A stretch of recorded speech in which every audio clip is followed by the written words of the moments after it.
Happy Lord's Day mga kapatid. Para sa ating pag-aaral ng salita ng Diyos, ating buksan muli ang ating mga Biblia sa aklat ng Gawa 16, verse 14 hanggang verse 15. Ito ang ating magiging sentro sa ating pag-aaral ay nasa verse 14 hanggang verse 15. Muli kong babasahin sa inyo mga kapatid. Verse 14, kabilang sa mga nakikinig ang isang sumasamba sa Diyos na nagngangalang Lydia na taga Tiatira, sa isang negosyante na nagtitinda ng mga mahaling telang kulay ube. Binuksan ng Panginoon ang kanyang isip upang kanyang pakinggan ang ipinapangaral ni Pablo. Verse 15, nagpabautismo siya at ang kanyang buong pamilya. Pagkatapos sinabi niya, kung itinuturing po ninyo akong tunay na lingkod ng Panginoon, doon na kayo tumuloy sa amin. Mahigpit ang kanyang anyaya, kaya't hindi namin napahindian. Manalangin po tayo. Aming Diyos, kami po'y nagpapasalamat muli sa pagkakataon pong ito. Salamat sa inyong salita na aming pag-aaralan sa aming kalagitnaan. Away ang tulong ng Banal na Espiritu ay magbukas sa aming mga pandinig at pagpalain po ito. Maraming salamat po. Ito po ang aming dalangin sa pangalan po ng aming Panginoong Jesucristo. Amen. Right. So, alam po natin na ang pagiging isang mananampalataya ay gawa po ito ng ating Panginoon. Kaya ang katotohanan, ang Panginoong Jesucristo ang siyang kumikilos upang ang isang nagnanais na maging tunay na Kristiyano sa pamamagitan po ng Banal na Espiritu ang siyang gumagawa at kumikilos. Hindi po ito automatikong pamamaraan na kung saan ay once na nakipag-ugnayan ka o nakapakinig ka sa pangangaral ng Ebanghelyo ay sasampalataya ka na kaagad sa iyong sarili. So it means ang kilos ng pagsampalataya ay hindi ito sa ating kalooban, no? Hindi sa ating mga talino. Kaya dito sa mga tanong pong ito ay sasagutin po ng ating verse na binasa sapagkat ang sumasampalataya ay ito ay pinangyayari ng Diyos sa isang tao. Biglang sabihin, binubuksan ng Diyos ang kanyang puso. Hindi po tayo ang nagbubukas nito. Okay? Ang Panginoon ang nagbubukas at ang pumapasok sa ating mga puso upang gawin ang kanyang gawa ng pagliligtas. Kaya sa hapon pong ito ay meron po tayong dalawang pag-uusapan regarding po sa ating maging teksto. No? Una ay ang pusong nabuksan. No? At ang pangalawa ay yung bunga ng pananampalataya. Yung ating pagbubulay-bulayan na salita ng ating Panginoon sa hapong pong ito. Kaya sabi ko nga, ito yung kasagutan sa ating binasa na kung saan binuksan ng Panginoon ang puso ni Lydia. Kung kaya't siya ay nanampalataya, nabautismahan, at ang kanyang sambahayan ay nadagdag sa iglesia ng Pilipos. So, mga kapatid, ganun din ang Panginoon ang dapat magbukas sa ating mga puso o sa puso ng mga ibang tao na ito ay hindi matatanggihang biyaya upang sumampalataya at tanggapin ang salita ng Diyos. Una, ay makikita po natin po dito yung banal na gawa sa ating unang punto. Kung paano nabuksan ang puso ng isang tao. Dito makikita po natin, pinapahayag dito sa ating binasa kung si Lydia, kung ano ang kanyang mga gawain bilang isang babae. May makikita po tayong ilang impormasyon dito sa Biblia na ating binasa patungkol kay Lydia. Siya ay nagtitinda ng telang kulay ubi, no? Mamahalin po ito pag nakakita po kayo ng ganitong klase ng tela. Siya ay taga Thyatira, no? Sa lungsod ng Thyatira ng Asia Minor.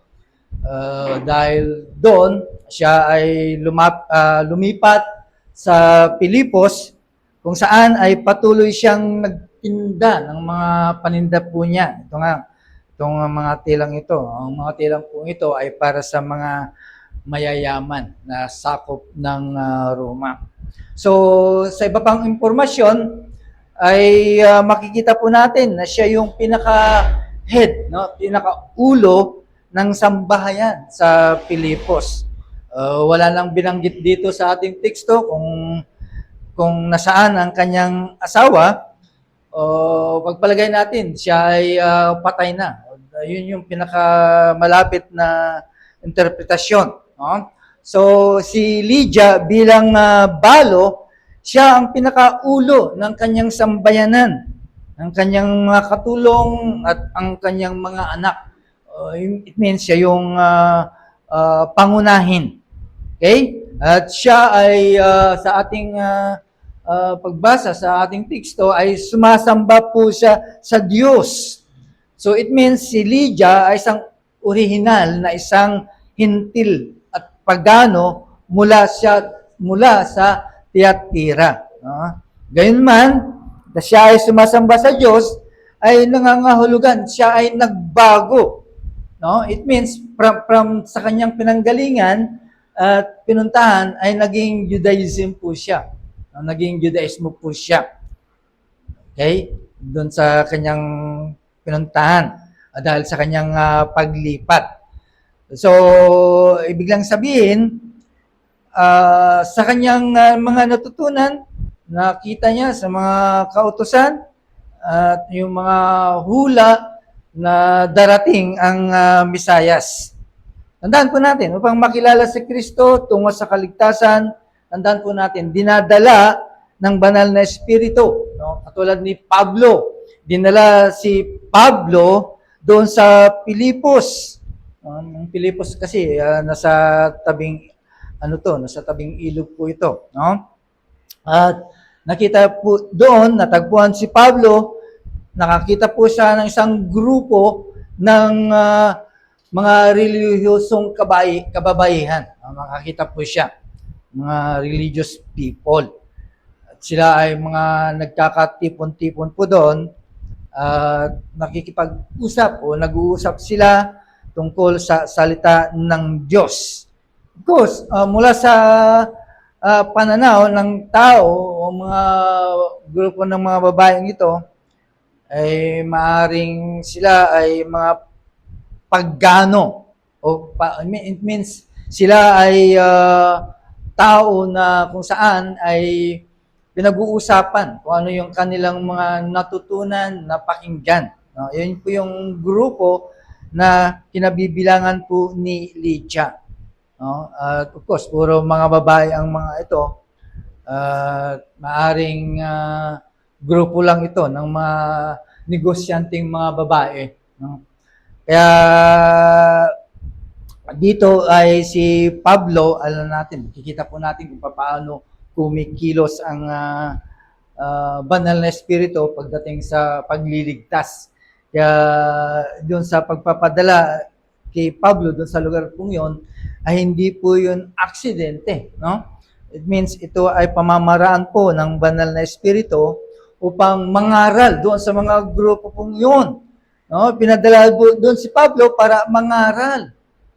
At of course, yung pangaral po ni Pablo ay yung maging katuparan ng lumang tipan. Although, nandun na po siya. So, it means, ibanghelyo ang daladala ni Pablo para sa kanila. No? Daladala niya ang mensahe na si Kristo ay napako sa krus. So, ang magiging response po nito upang tawagin ang mga grupo pong ito, mga babae pong ito, para magsisi, no? At sila ay sabihan, utusan na manampalataya sa Panginoong Kristo. Okay? At doon sa grupo pong iyon, merong isang seryoso, merong isang nakikinig na mabuti sa ipinapangaral ni Pablo. Okay? Kaya pagkatapos mangaral, nakapakinig sa pangangaral ni Pablo, imagine, siya ay sumampalataya sa pangalan ni Jesus. Hindi lamang po siya, of course, kasama ang kanyang sambayan at pagkatapos ay binautismuhan kasama ang kanyang sambayan tungo na sa papuntang samahan o kongregasyon ng simbahan ng Pilipos, no? Tungo sa organisasyon ng Pilipos sa darating, sa inaharap. Kaya naging resulta po nito, ang buong bahay niya ay nagbago at naayos na sa pamamagitan ng salita ng Diyos. Kaya mga kapatid, as we prepare our evangelism, alam po natin na sinasabi po ng Romans chapter 10 verse 17 na mayroong kapangyarihan ang salita ng Diyos sa pangangaral, no? Kaya ito yung magiging baon po natin na dapat meron silang mapakinggan regarding sa ebanghelyo, yung magandang balita ng ebanghelyo. Yun po yung pinaka-susi, no? Na mapakinggan ang salita ng Diyos. At yan yung paraan kung paano si Kristo ay gumagawa ng kaligtasan at pananampalataya. At yan ang nangyayari, no? Na nung ipinangaral ang salita ng Diyos sa atin.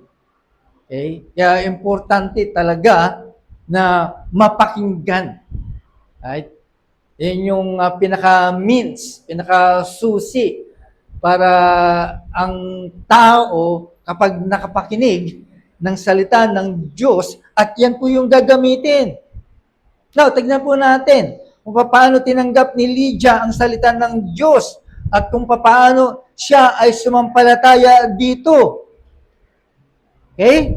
Ito ba ay dahil sa kanya o may bahagi dahil sa kanya? O meron siyang ginawa para kumilos sa ganong pagkakataon? Okay?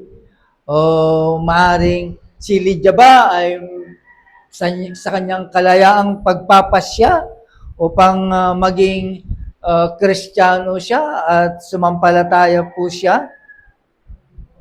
Okay?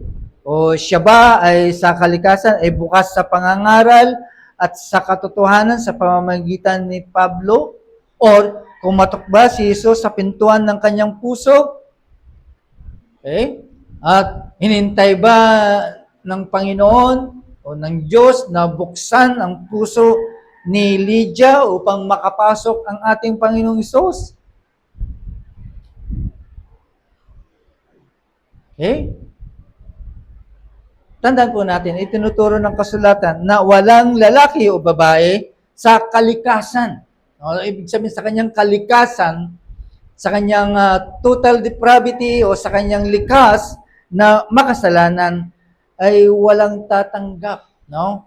Walang magkakaroon ng interest sa salita ng Diyos o magbubukas ang kanyang puso sa salita ng Diyos. Okay? Bakit? Kasi ang kaisipan at laman ng isip ng isang tao ay andun lamang sa pagkapuot sa Diyos, laban sa Diyos. Di ba? Yun yung nasa kanyang isipan. Okay? Kaya lahat ng sinasabi ng salita sa isipan ng walang biyaya at tinatanggihan. At of course, sa kanyang isipan ay kanyang ahamakin ang lahat ng mga bagay pong ito. No? If their mind is carnal, ay tandaan po natin, laban lagi sa Diyos. Okay? Ang kanyang nasa isipan. Okay? Kapag wala ang biyaya ng Diyos, lagi ang isipan pong iyan ay i-reject niya, no? I-despise niya ang salita ng Diyos. Pero dito si Lydia ay nakinig. Okay? Si Paul, alam naman po natin, ganoon din po si Lydia, di ba? Meron siyang corrupt nature. Okay? Of course, pwede niyang i-reject yung preaching ni Paul. At yan po yung totoo. Dahil ang natural na tao ay sinasabi ng 1 Corinthians chapter 2 verse 14 na biglang sabihin ay hindi tatanggapin ang isang natural na tao yung mga bagay patungkol sa Espiritu ng Diyos. Dahil iisipin niya, lahat ito ay kalukuhan. Okay?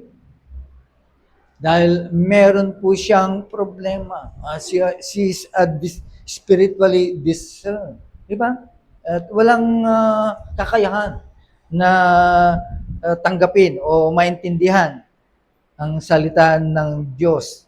Even si Lydia, mga kapatid, ay hindi niya maintindihan at hindi niya maunawaan din ang salita ng Diyos o hindi niya makikilala ang ating Panginoong Hesus. Dahil sa kalikasan, tandaan po natin, ang lahat ng puso ay sarado.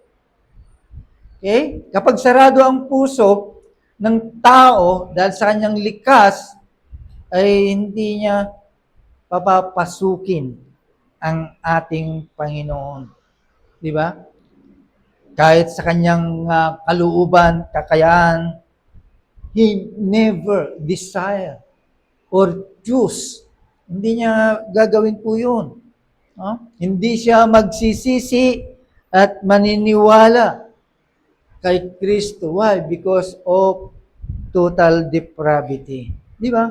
Kaya ang tanging si Kristo lamang at ang banal na Espiritu ay siya lamang ang makapagbubukas ng puso ng bawat isa.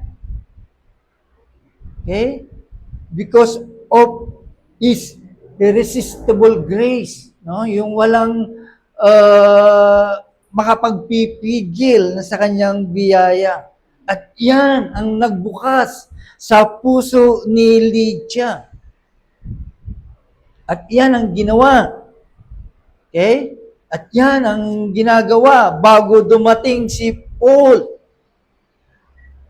Okay? Ginagawa na kay Lydia po yan bago pa lang dumating si Paul para mag-preach, mangaral doon sa Pilipay. Okay?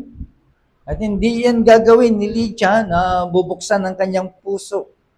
Dahil alam naman po natin, sarado talaga ang puso. Pero dumating si Kristo, no? By His sovereign power and almighty grace, sa biyaya, nabuksan ang puso ni Lydia. Okay? Kumbaga sa ay dinurog yung pintuan ng kanyang puso, ang kanyang kayabangan, at ang kanyang hindi pagtitiwala. At ginawa po siyang tunay na bagong nilalang. Okay? Dahil binuksan ng ating Panginoon ang kanyang puso, then doon pa lang niya napakinggan ang preaching ni Paul at yun ay tinanggap niya ng may kabuuan. And she was converted during that time.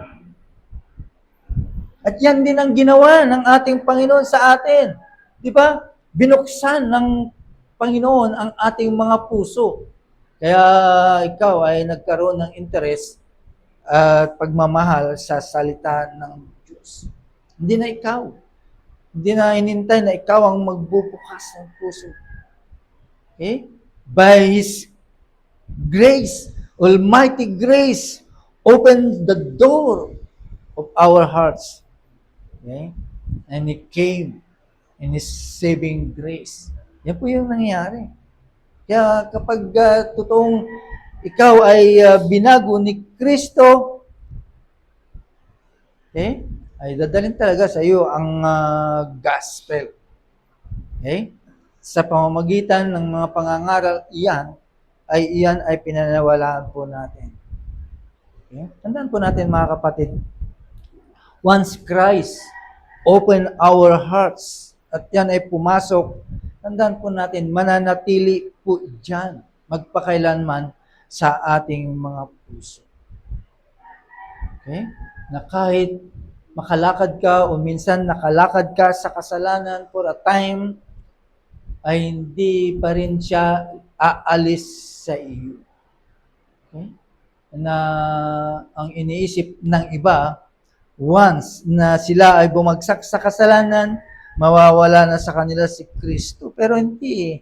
Nangako ang Panginoon na hindi po tayo iiwanan. Okay? At hindi tayo pababayaan. Ibig lang sabihin, magpapatuloy na kikilos sa atin araw-araw upon our conversion and godliness into our full salvation. No, yun po yung proseso. Patuloy na tayo ay pinakababanal. Okay? Katulad ni Lydia. Like Lydia. At sa lahat ng ating mga kapatid, mga Kristiyanong mga kapatid. Kaya isang kasiyahan o kagalakan na dapat malaman po natin na si Kristo mismo ang nagbukas ng ating mga puso sa pamamagitan ng hindi makayanang biyaya ng Diyos. Okay? Para paniwalaan po natin ang lahat ng mga katotohanan at may pamuhay po natin. Mga kapatid, no? Meron tayong makikitang batayan, no? Ano ang tanging batayan? Okay? Bakit ano ang batayan? Bakit binuksan ng Diyos ang puso ni Lydia? Ang dahilan ba ay na kay Lydia o sa kanyang ginawa? Okay? Ang kalooban ba ng Diyos na gumawa ng kaligtasan sa atin ay batay ba sa mga pinaggagawa natin o sino tayo? Right? Pero si Lydia, alam natin na tinanggap po niya ang biyaya ng Diyos unto salvation. Okay? Hindi doon nakabase sa kanyang nakikita na siya ay mananampalataya. Dahil alam natin, ang basihan ng pagliligtas cannot be the good work na mga ginagawa na sinasabi nila o sa mga bagay na ating paniniwalaan. Kaya ang kadahilanan kung bakit binuksan ng Diyos ang puso ni Lydia at bakit natanggap at tinanggap ang salita ng Diyos, ano ang kadahilanan mga kapatid? At alam naman po natin, no? Madalas natin pinag-aaralan po to at kapag napag-aralan po natin kamakailan lamang po ito. Due to His grace of election in Christ. Yun yung mga kadahilanan lang na dapat po natin makita. Imagine, hindi natin alam na from eternity pala, He chose you like Lydia. Okay? From eternity, He chose Lydia to be His own. Her own. O sa Kanya. Magiging Kanya. At ganyan din pa nangyari po sa atin. Okay? At ganun din po ang ginawa sa mga ibang mga tao o mga kapatiran po natin. Okay? At yan, gumagawa ang the wonder of salvation to them. At yan din po ang nangyayari po sa atin. Para magtugma lang sa decree ng Diyos, di ba? And of course, alam naman po natin na si Kristo ay namatay para sa iyo dahil nandito ka na. Kristiyano ka na. So it means directly ay namatay si Kristo para sa iyo. Like Lydia also. Namatay si Kristo para din sa kanya. Okay? Para sa kanyang kaligtasan, para sa kanyang redemption. So, ganun din po tayo. Okay? So, it means, si Lydia ay tinanggap niya ang mga tama, karapatan para sa biyaya ng kaligtasan. Okay? Dahil sa pagkabubo ng dugo ni Kristo sa krus ng Kalbaryo. Kaya sa atin, talagang sa kanyang mga tao, dahil sa mga kasalanan, ay of course, binayaran lahat ng Panginoon po ito para alang-alang po sa ating kaligtasan. Di ba? So, ganun din po ang nangyari. Dahil sa kamatayan ni Kristo, ay si Lydia at lahat po tayo ay dapat ang mga puso po natin ay bukas in order to receive the Word of God unto salvation. Yan po yung nangyari. Okay? Kaya sa pagkabukas ng kanyang puso, okay, sa kanyang paniniwala, ay nakabase lamang mga kapatid sa pagiging soberano, sa kapangyarihan ng Diyos, sa kanyang biyaya, dahil kay Kristo na ating Panginoon. At yan po ay totoo. Okay? Ito yung katotohanan. Kaya nga si Lydia, after that, talagang nabautisma. At ito yung significance sa sakramento ng baptism. Okay? Na kung saan ay in-administer sa kanya ng apostol na si Pablo kay Lydia at sa kanyang mga household. Okay? Pagkatapos ng kanyang confession of faith, ay in-administer kaagad ang baptism. Okay? Bakit ginangyari po ito? Because ito yung it signified to seal her the promise of the gospel, no? Hindi lamang binaptas siya para maging membro, kundi ito ay nagsisignify na nasisilyuhan ng pangako ng gospel sa kanya. Kaya pati yung kanyang mga household, of course, sila ay kasama po din, no? Including her servants at sa kanyang mga nasasakupan sa bahay po yun. Kaya mga kapatid, ang baptism, it is a sacrament, signified and sealed the basis of our salvation. Okay? Including the blessing of having our heart open. Okay? Binuksan ang ating mga puso para lahat yan ay paniniwalaan po natin. Di ba? Kaya yun doon sa baptism po ni Lydia, ay makikita po doon yung pangako ng Diyos. Yung covenant, as being a daughter of covenant, si Lydia. Sa kanyang baptism, sinusigurado po doon na siya ay kasama. She was united by Christ, to Christ, by the bond of faith.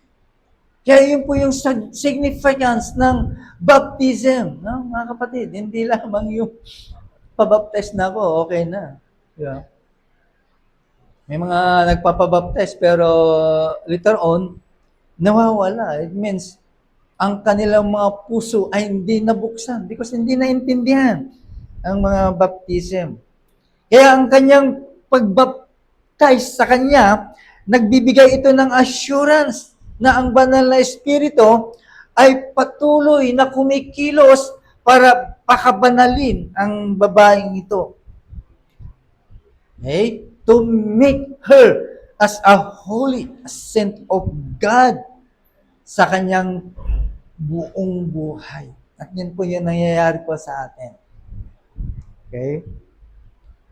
Pinapadalisay po tayo. Lagi tayong kumikinis sa ating mga puso. Hindi lamang yun mga kapatid, pinapalakas pa rin ang ating pagtitiwala. Okay? Ang lahat ng mga katotohanan pong ito ay ipinapakita po dito kung saan ay binaptize po si Lydia. Okay? Marami pa dapat tayong matutunan. No? Sa baptism ni Lydia, nangangahulugan na kung saan ang Diyos, Ama, ay dinideklara niya ang kanyang mga pangako na siya ay kanyang anak. Okay? Kung saan kumikilos ang pagligtas sa kanya. Sa kanyang baptism, ipinapakita at dinideklara ang pagpapatawad ng lahat ng kanyang kasalanan sa pamamagitan po ng pagbubuo ng banal na dugo ni Kristo. Diba? Sa kanyang baptism, ina-admonish po dito na siya ay mamumuhay bilang anak ng Diyos upang sumunod sa lahat ng mga utos ng Diyos through faith sa pamamagitan ng pananampalataya. That's why when God open our hearts and works in you ang tunay na pananampalataya sa ating mga puso, yan ang pananampalatayang po yan. It will make it possible, visible. May makikita. May mangyayari. No? Magiging visible po yan. Mga kapatid.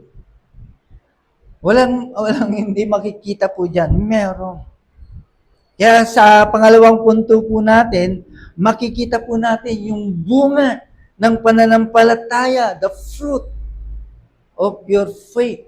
Yung talagang totoong binuksan ng puso ng Diyos, ang puso mo, merong bunga po yan. There is fruit. Merong bungang katibayan. Okay?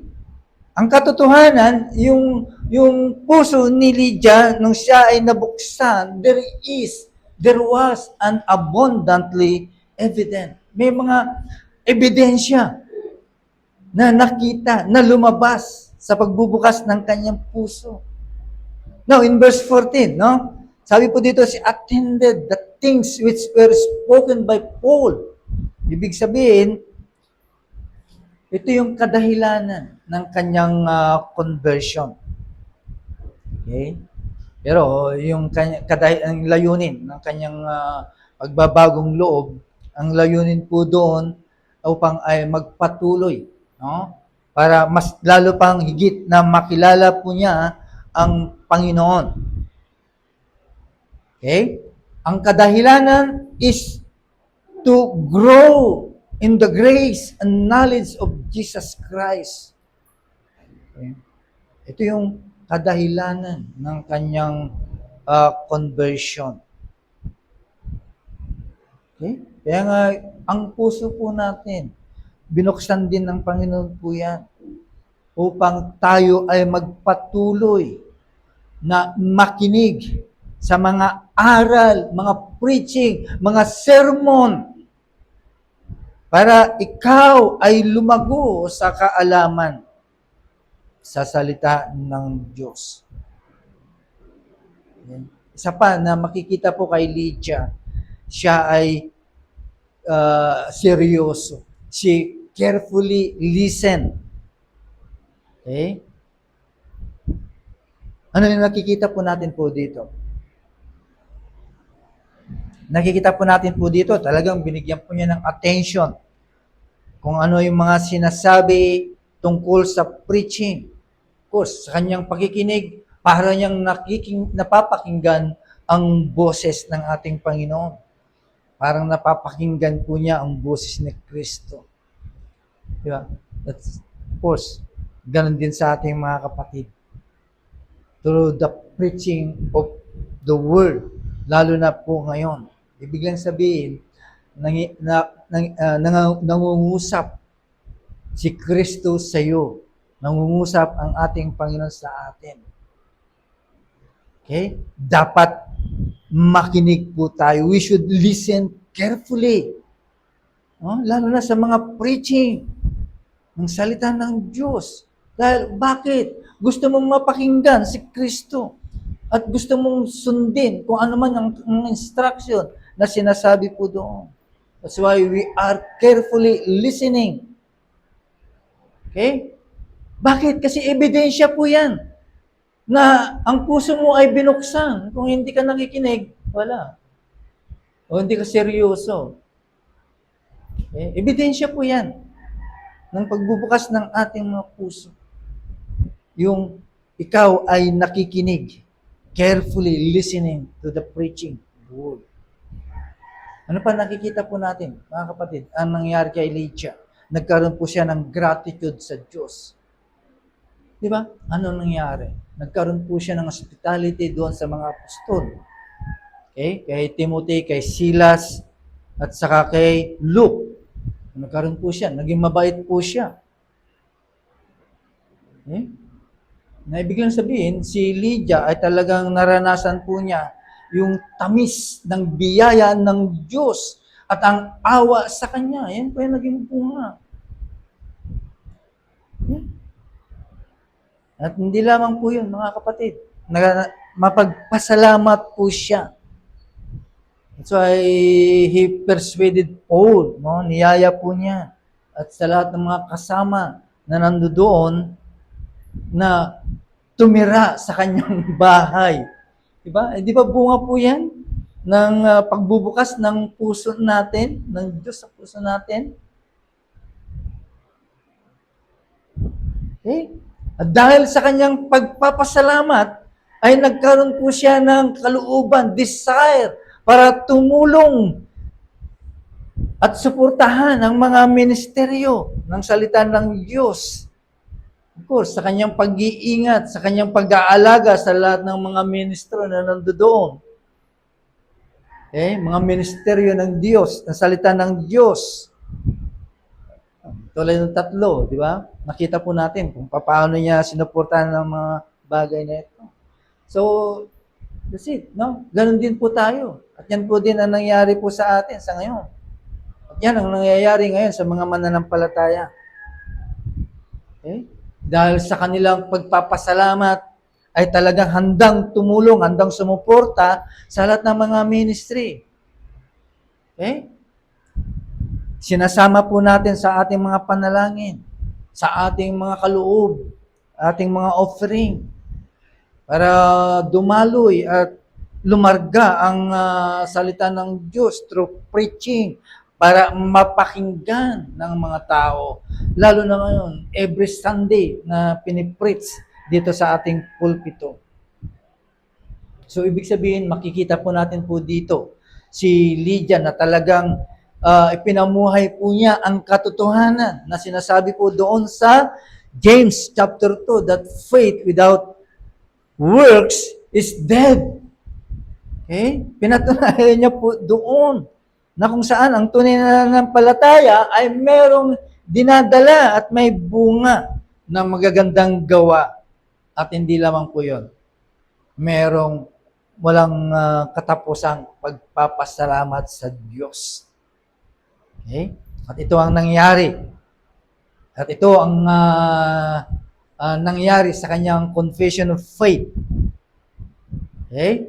At nakita po natin ang kanyang Christian hospitality sa mga missionaries. Okay? Na kung saan nagpuntaan po doon sa Pilipay para mag-establish ng simbahan. Nakita natin kaagad ang kanyang mabuting gawa. Okay? Kaya ang tanong, totoo bang binuksan ng Diyos ang ating mga puso? May mga marka ba ito na dapat maobserbahan, na maipakita po natin sa kanila na ang Diyos ay binuksan ang ating mga puso? Okay? Pinaniniwalaan ba natin na si Kristo, na siya talagang nag-iisang anak ng Diyos? Okay? Na yung pananampalataya na tayo ay may alam na si Kristo, na siya ang salita ng Diyos, yung bang pananampalatayang iyan ay talagang reformed faith. Of course, nabago na yung pananampalataya natin. Okay. Naniniwala na po tayo sa mga tulip, di ba? Naniniwala na tayo sa mga other sound doctrines. At yung mga reformang pananampalataya. Okay? Nasa atin ba yung desire magpatuloy na mamuhay ng merong kabanalan in our daily conversion? Okay? Do you crucify the old nature? At ina-avoid ba natin na makagawa ng kasalanan? Okay? Galit ba tayo sa kasalanan? Do we have hate sin? Okay.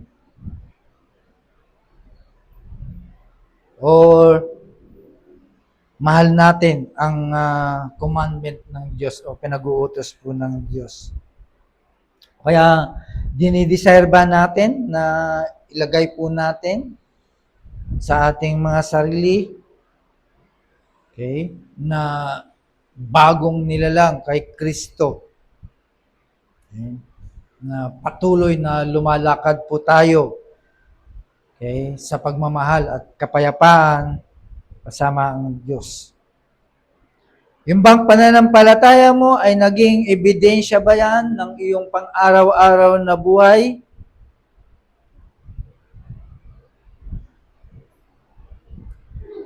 Minamahal ba natin ang Diyos? Okay. Kaya ba nating isakripisyo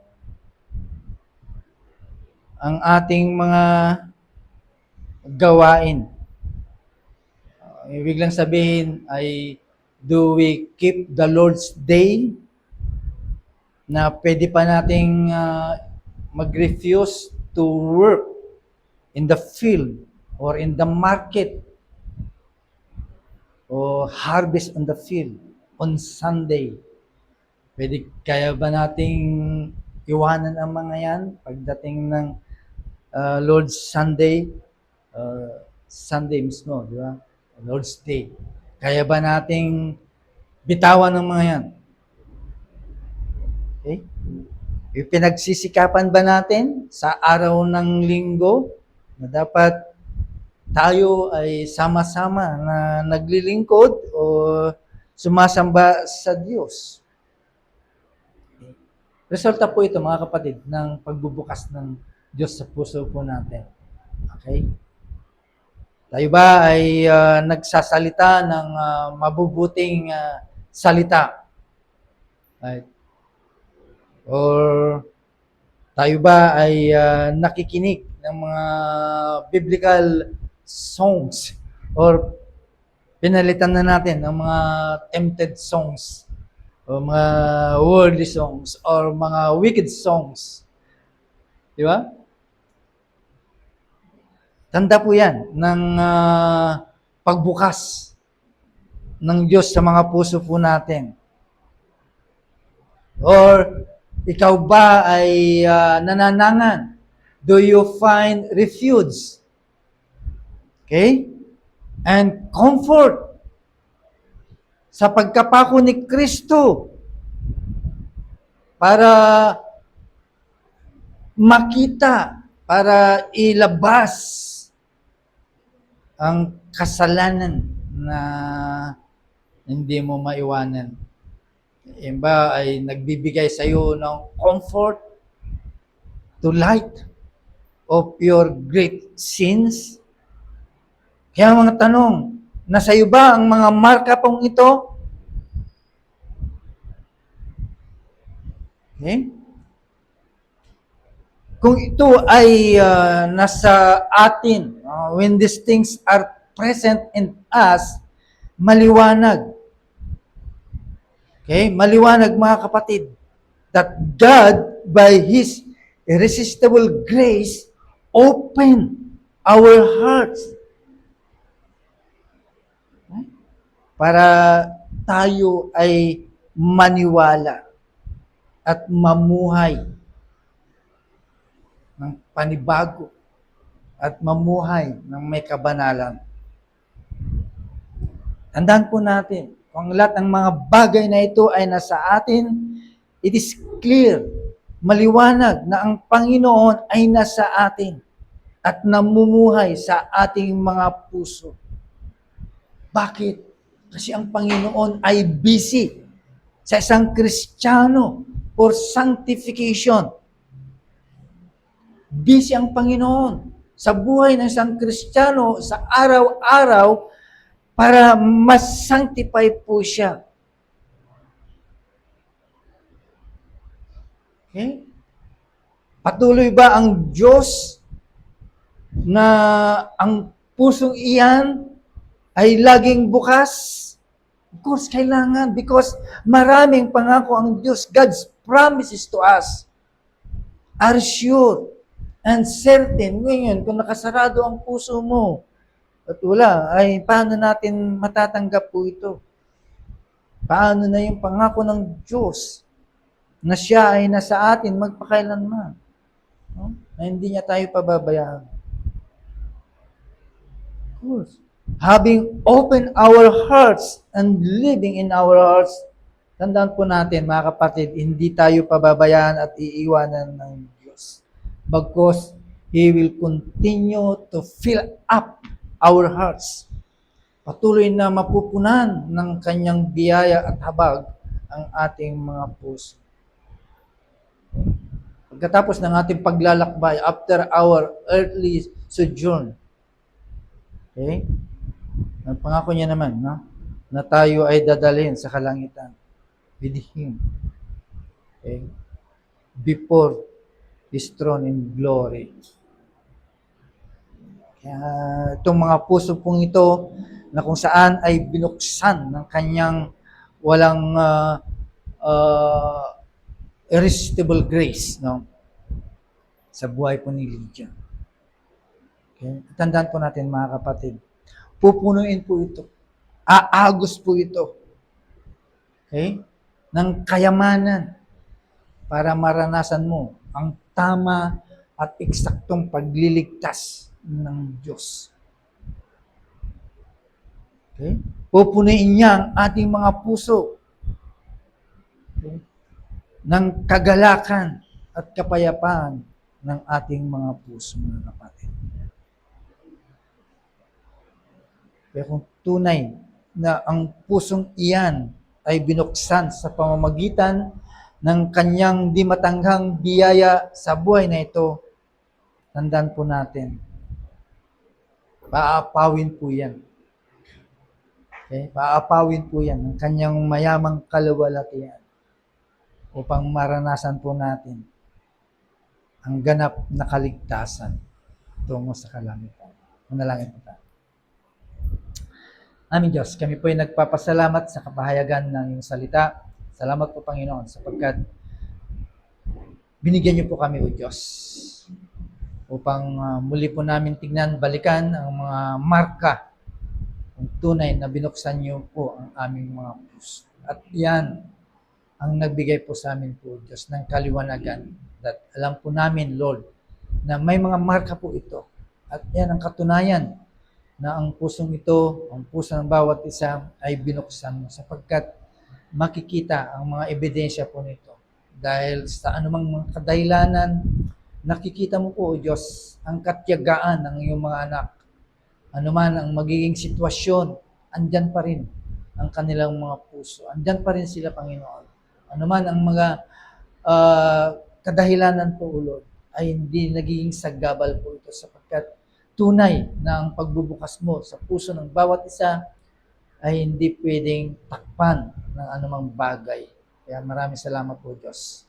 Katulad po ni Lydia, na kung saan ay nakita po namin kung paano kumilos kayo sa kanyang buhay, sa kanyang puso. At nakita po namin ang naging ebidensya po nito. At yan din po, Diyos, ang nangyari sa buhay ng iyong mga anak. At nag-uumapaw ng mga ebidensya upang makita ng iba. Kaya salamat po, Diyos, sapagkat tanda po ito ng aming pananampalatayang tunay sa iyo. Kaya maraming salamat sa assurance na ibinigay niyo po sa amin. Kung saan ay nakikita po namin po, Lord, sa aming mga sarili ang mga palatandaan po nito. Kami lamang po, Diyos, ang nakakaalam ng mga bagay po nito. Either makikita man ng mga kapatiran o sino man po, Diyos, ebidensya din po ito. It is a outward evidence, Panginoon, na ang aming mga puso ay bukas at binuksan mo po, O Diyos, sa pagliligtas. Kaya maraming salamat po, Panginoon. Po aming dalangin sa pangalan po ni Jesus. Amen.